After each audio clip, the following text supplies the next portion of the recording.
பாஸ்போர்ட்டுக்கு passport copy எத்தனை ரூபா வாங்குத? எத்தனை ரூபா வாங்கினேன்? அப்போ 3 வருஷமாக வண்டி ஒழுங்காக ஓடலை. நல்ல கெட்டிக்காரனாக இருக்கிய. இப்போ அடுத்த தொழில் என்ன பார்க்க போகிற?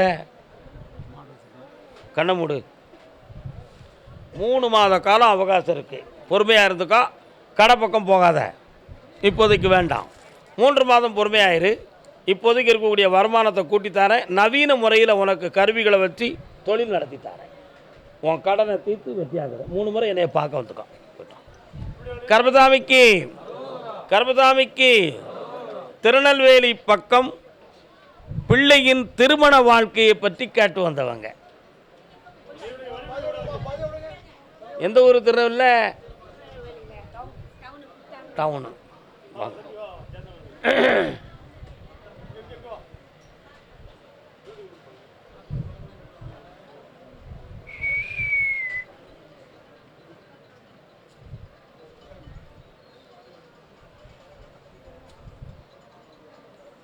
பிடாரத்தி அம்மன் ஒரு அம்மா வரல.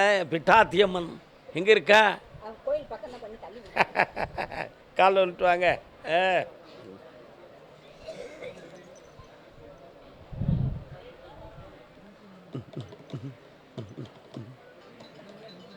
தாமிரபரணி ஆறு கரை புரண்டு ஓடுகிற பொழுது, தாமிரபரணி ஆறு கரை புரண்டு ஓடிய பிறகு பல பேர்களால் கண்டெடுக்கும் பொழுது மம்பட்டி வெட்டில் காயப்பட்ட சிலைதான் அந்த பிட்டாத்தி அம்மன். அதுபோல உன் குடும்பத்திலையும் ஒரு அடையாள சின்னம் உண்டு. புரியுதா?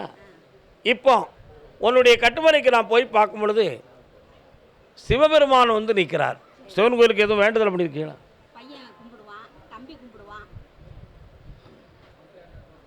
உன் பேர் என்னடா?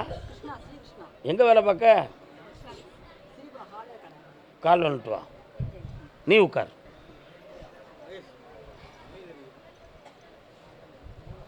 அமைதியா இருங்க, எல்லாரும் அமைதியா இருங்க.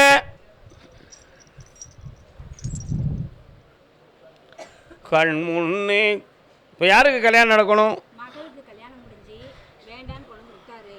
மாசமா இருந்தா குழந்தை பெற்று ஆம்பளை பிள்ளை பிறந்து வீட்டில் கூட்டு போயிட்டாரு தெரியாமையே. கூட்டு போய் பிள்ளைய கொண்டுட்டாங்க. அடுத்தாலும் வீட்டில் வந்து இருந்தா கேஸ் போட்டாங்க. கேஸ் வேண்டான்னு முடிச்சிட்டோம். இப்போ 2வது கூட்டிட்டு போயிட்டாங்க.